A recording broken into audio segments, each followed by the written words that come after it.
bus capacity fundamentals. So when we study bus service or any public transport service, the most important concept is how to determine the capacity. So when the capacity can be increased, means that it can provide better service to the publics. So when we determine the capacity of bus services, so we will have three major components. We have F, bus facility. It consists of a number of bus stops, and in each bus stop you have a number of loading areas. So if you want to increase the bus capacities, bus service capacity or bus facility capacity, we have to know how are we going to improve or increase the capacity of the loading areas. Then it will help to increase the bus stop facility, and in returns the bus facility will be maximized.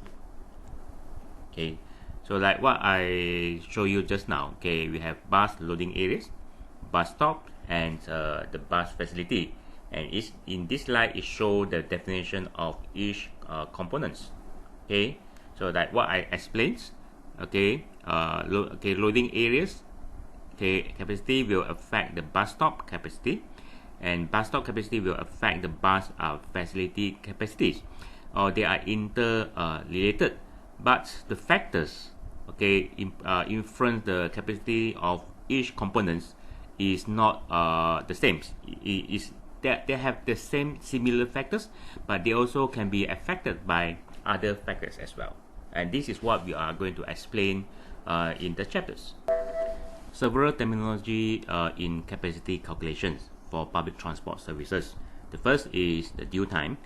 Due time representing the time taken by a bus, okay, to load and unload the passengers, and including the open and the close of the bus door.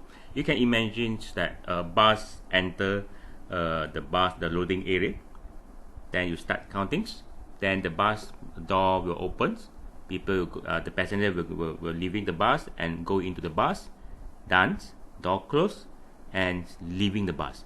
Okay, but it's physically the bus still in the loading area, then due time will be stopped until the bus leave the loading areas and join the traffics.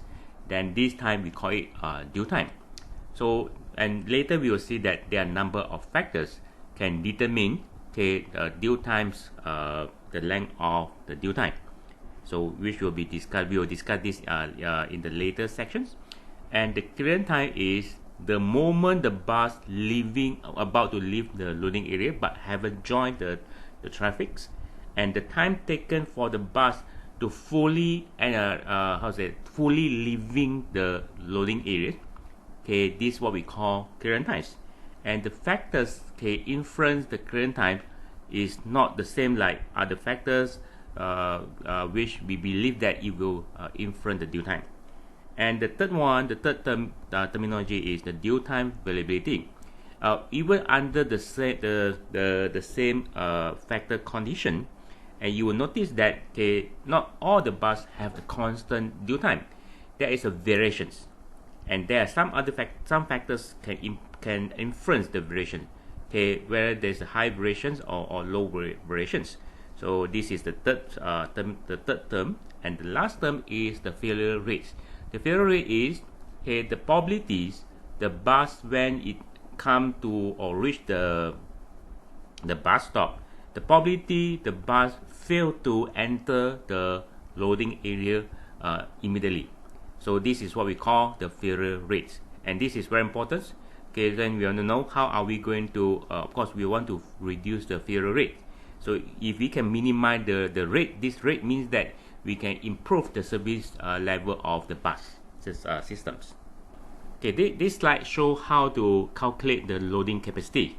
So we want to know how many buses can be served by bus stops in 1 hour. Okay, refer to the first bullet point.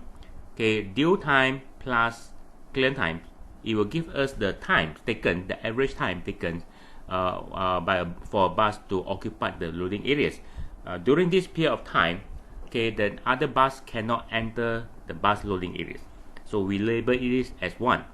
Second bullet point, okay, tell us that the summations of due time availability and the failure rates, it will give us the additional time. So when we design, we have to put this additional time into consideration. Is the variations. So we label it as 2. 1 plus 2, it gives us the minimum headway. So what is the minimum headway? And this minimum headway, is very important for us to determine the schedule of the bus service, and which will be discussed in more detail in the later chapters.